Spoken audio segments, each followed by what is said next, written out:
Jharkhand high court से bell मिल गया है पूर्व सीएम हेमंत सोरेन को और कुछ देर में जो है ऑर्डर भी अपलोड हो जाए, क्या कुछ कंडीशन है ये भी पता चल जाएगा। और बड़ी राहत कह सकते हैं झारखंड के पूर्व सीएम हेमंत सोरेन के लिए है। अगर हेमंत सोरेन इस बेल के बाद झारखंड के राजधानी रांची के होटवा स्थित बिरसा मुंडा केंद्रीय कारागार से बाहर आ जाते हैं तो झारखंड मुक्ति मोर्चा के लिए बड़ी राहत होगी, क्योंकि 3 महीने के बाद जो है चुनाव भी होने हैं। तो कह सकते हैं बड़ी राहत है झारखंड मुक्ति मोर्चा के साथ साथ जितने भी लोग जो कि झारखंड मुक्ति मोर्चा के साथ साथ जो अन्य नेता हैं उनके लिए है। और क्योंकि पूर्व सीएम की पत्नी भी जो है पिछली जो सुनवाई हुई थी 12 और 13 जून को, उस समय कोर्ट में सशरीर मौजूद थी। उनके ओर से अधिवक्ता कपिल सिब्बल भी पहुंचे थे रांची, बाकायदा फिजिकली प्रेजेंट होकर न्यायाधीश रंगन मुखोपाध्याय के कोर्ट में पक्ष रखा था और बहुत सारी बातें जो है हेमंत सोरेन की ओर से कही थी।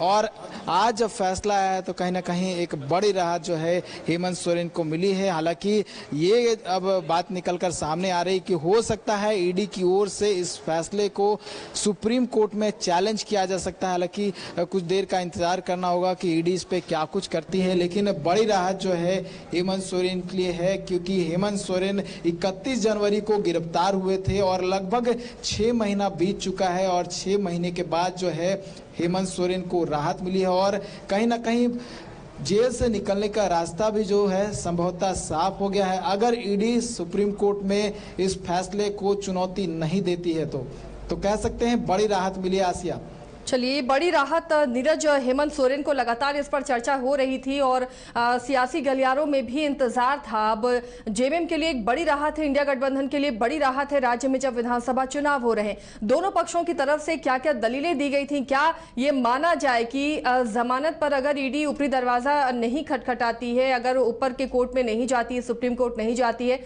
तो हेमंत सोरेन कल तक बाहर आ सकते हैं?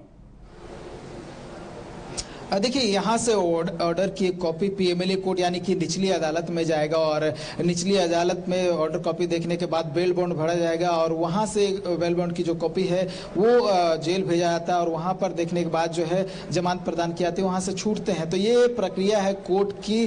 और अगर बात कर ली जाए, जब यहाँ पर फिजिकली प्रेजेंट होकर जो अधिवक्ता वरिष्ठ अधिवक्ता कपिल सिब्बल पक्ष रख रहे थे तो बहुत सारी बातों को उन्होंने कहा था और लगभग 2.5 घंटे तक जो 12 जून को सुनवाई हुई थी उसमें उन्होंने पक्ष रखा था और उनकी ओर से कहा गया था कि जो गिरफ्तारी हुई है हेमंत सोरेन की पीएमएलए की धाराओं के अंतर्गत मामला नहीं आता है और उनके नाम पर कोई जमीन भी नहीं है और मामले से उनका कोई लेना देना नहीं है। जिस जमीन के मामले में उनकी गिरफ्तारी हुई है उस जमीन पर उनका दखल नहीं है, जमीन का इलेक्ट्रिसिटी मीटर भी उनके नाम पर नहीं है और ये ईडी की ओर से जो प्रेडिकेट ऑफेंस की जांच भी नहीं की जा सकती है। साथ ही साथ ये भी बताया गया था कि ईडी नहीं बता सकती कि जमीन सही है या गलत, वो एजेंसी दूसरे एजेंसी के माध्यम से जो है ये जांच होती है, ईडी के दायरे में ये नहीं आता है क्योंकि ईडी जो है एक जांच एजेंसी है। साथ ही ये भी कहा गया था कि जमीन का मालिकाना हक को लेकर कहीं भी शिकायत नहीं की गई है।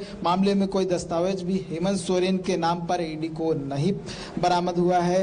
वहीं ईडी की ओर से जो एडिशनल सॉलिसिटर जनरल है एसवी राजू, उन्होंने पक्ष रखा था और डिवीजन बेंच का हवाला दिया था। और याद होगा कि 31 जनवरी को जब पूर्व सीएम हेमंत सोरेन ने ईडी की गिरफ्तारी को चैलेंज किया था और उसको लेकर 3 मई को झारखंड हाईकोर्ट में फैसला आया था और हेमंत सोरेन की याचिका को झारखंड हाईकोर्ट ने खारिज कर दिया था। उसका कहीं ना कहीं ईडी की ओर से हवाला दिया गया था और ये भी बताया गया था कि जिस आधार पे हेमंत सोरेन की गिरफ्तारी हुई है तमाम आधार जो है वो सही है, पीएमएलए की धाराओं के अंतर्गत उनकी गिरफ्तारी हुई है और उनकी गिरफ्तारी को सही बताया था। और दोनों ओर से पक्ष सुनने के बाद कोर्ट ने अपना फैसला सुरक्षित रख लिया था।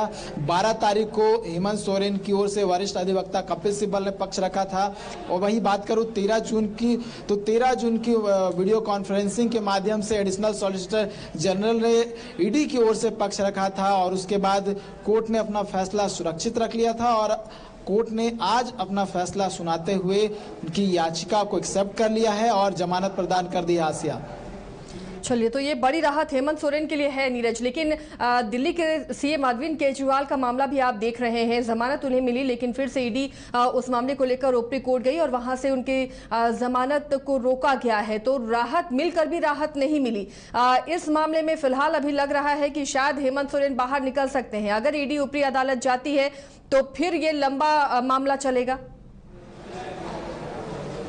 बिल्कुल, देखिए हम एग्जाम्पल के रूप में दिल्ली के मुख्यमंत्री अरविंद केजरीवाल का एग्जाम्पल ले सकते हैं, क्योंकि उन्हें रॉज एवेन्यू कोर्ट से जमानत मिली थी, जिसको ईडी ने झारखंड माफ कीजिएगा दिल्ली हाई कोर्ट में चैलेंज किया था और उनकी जो जमानत थी वो रोक दी गई थी। तो हो सकता है कि आज जो झारखंड हाई कोर्ट से फैसला आया है उसको सर्वोच्च न्यायालय में ईडी चैलेंज करे, क्योंकि रास्ता जो है ईडी के पास बचता है सर्वोच्च न्यायालय का। तो सर्वोच्च न्यायालय का दरवाजा ईडी खटखटा सकती है और तमाम जो बातें हैं वो सर्वोच्च न्यायालय में जब पक्ष सुना जाएगा, उसकी हियरिंग होगी, तब रखी जा सकती है। वाकई, चलिए नीरज बने रहिए हमारे साथ। एक बार फिर अपने दर्शकों को बता दें इस वक्त की बड़ी खबर, पूर्व मुख्यमंत्री हेमंत सोरेन को झारखंड हाई कोर्ट से जमानत मिल गई है। लगातार कोर्ट के दरवाजे खटखटा रहे थे हेमंत सोरेन, आखिरकार उन्हें सफलता मिली है और जमानत मिल गई है। झारखंड हाई कोर्ट ने अपने फैसले को सुरक्षित रखा था और अब उन्हें बेल मिल गई है। न्यायाधीश रंजन मुखोपाध्याय की कोर्ट ने यह फैसला सुनाया है। हेमंत सोरेन ने खुद को बेकसूर बताते हुए अपनी गिरफ्तारी को गलत बताया था और इसी के लिए जमानत याचिका दाखिल की गई थी। कमाल करते हो जी, बच्चे घूमने की इतनी जिद कर रहे हैं और तुम हो कि तुम्हें फुर्सत ही नहीं मिल रही। अब इतनी गर्मी में जाए तो जाए कहाँ? इस गर्मी में मस्ती और फन का आ गया है परफेक्ट डेस्टिनेशन, वाइल्ड वादी, जहाँ है water park, bird park, flower park, trampoline park, amusement park, 250 feet लंबा, जिप लाइन और क्रिकेट स्टिमुलेशन का खूबसूरत नजारा। वाइल्ड वादी, 10 माइल चौक, रांची। वाइल्ड वादी यानी अनलिमिटेड फन और अनलिमिटेड मस्ती।